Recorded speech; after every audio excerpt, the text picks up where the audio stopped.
ایک صحابی رسول صلی اللہ علیہ وسلم گلی میں کھڑے تھے، دوسرے گزر رہے تھے وہاں سے، پوچھا کیا بات ہے، کیوں کھڑے ہو؟ کہا اس گھر کے اندر مجھے رشتہ کرنا ہے، لیکن اپنی بات خود لے کر جانا یہ اچھا نہیں لگتا، کیا کروں؟ کہا کوئی بات نہیں، میں آپ کی طرف سے جاتا ہوں۔ گئے اندر، نیئر ڈیئر سب لوگ بیٹھے ہوئے تھے۔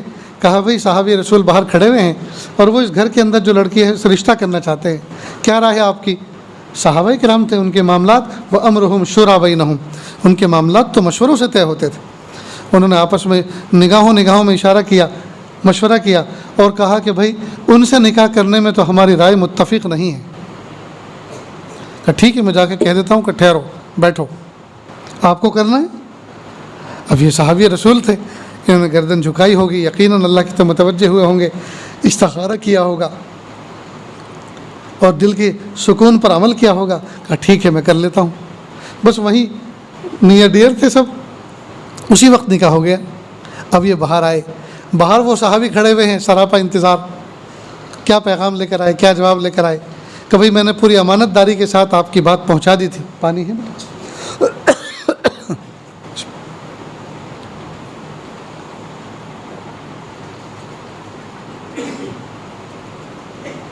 الحمدللہ، پوری بات پہنچا دی تھی، لیکن ان کی رائے متفق نہیں ہوئی۔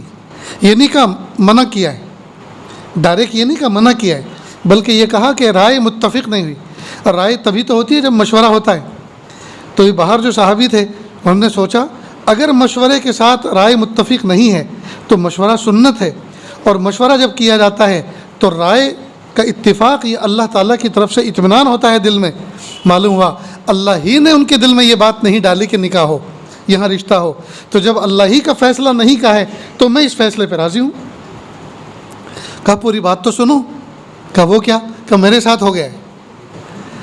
شہر گلبرگہ کا اگر قصہ ہوتا تو لڑائیاں ہو جاتی، فوراً باہر والا نوجوان اندر جاتا، آستین چڑھا کے اور کہتا بتاؤ میرے اندر کون سے کانٹے ہیں اور اس کے اندر کون سے سرخاب کے پر ہیں، اس کو تم نے ہاں کہہ دیا اور مجھے منع کیا۔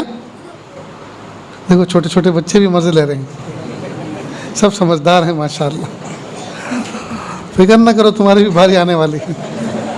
اللہ کرے ہم اس وقت حیات رہیں اور آپ کے نکاح میں شرکت کریں۔ ماشاءاللہ، اللہ اس امت کو اللہ مسکراتا رکھے۔ خیر، نکاح ہو گیا۔ تو دیکھیے کتنا آسان نکاح ہے دوستو، اسلام نے کتنا آسان نکاح بنایا، لیکن ہم نے اس کو مہنگا کر دیا،